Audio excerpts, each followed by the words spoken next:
আমাদের কোনো কাগজ বিশ্বাসযোগ্য না পৃথিবীতে, এমন পারফেক্ট নকল আর কেউ করতে পারে।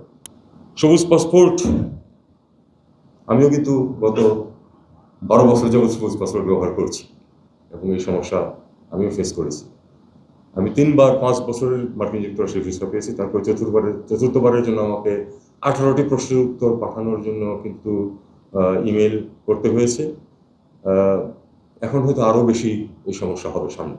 একটি কথা শুধু আমি এখানে বলবো, আমি কাউকে দোষ দিতে পারি না। আমি কাউকে দোষ দিতে পারি না এই জন্য যে আমরা আমাদেরকে এই অবস্থানে নিয়ে গেছি। আমাদের কোনো কাগজ বিশ্বাসযোগ্য না পৃথিবীতে, কারণ এমন পারফেক্ট নকল আর কেউ করতে পারে। একটি ছোট্ট উদাহরণ দিলে আপনারা বুঝতে পারবেন। ফ্রন্ট অফিস ম্যানেজার হিসাবে একজন মহিলাকে নিয়ে যাওয়া হয়েছে দুবাইয়ে। ফ্রন্ট অফিস ম্যানেজার হিসাবে তার ভিসা। She is actually a maid, কারণ সব কাগজপত্র তার MBA সার্টিফিকেট সহ সব অরিজিনাল কাগজ দিয়ে তার ভিসা হয়েছে। এটা থেকে আমাদেরকে বেরিয়ে আসতে হবে। এখানে একটি প্রশ্ন আছে, সেটা হলো যে যখন একজন তরুণ উদ্ধার হন পানি থেকে ভূমধ্যসাগর, তিনি নিঃসন্দেহে একজন ভিকটিম।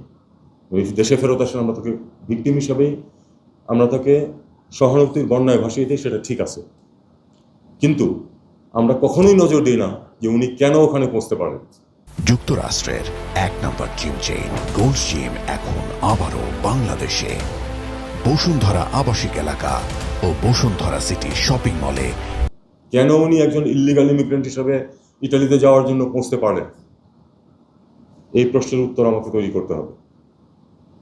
তিনি ভিকটিম, তিনি কিন্তু আইনও ভেঙেছেন এবং তার এই আইন ভাঙার পেছনে আরও কিছু মানুষ আছে, আরও শক্তিশালী যারা আইন ভেঙেছে। তাদেরকে যদি আমরা ধরতে না পারি, সবুজ পাসপোর্টের এই যে দুরবস্থা, এটা দূর হবে না।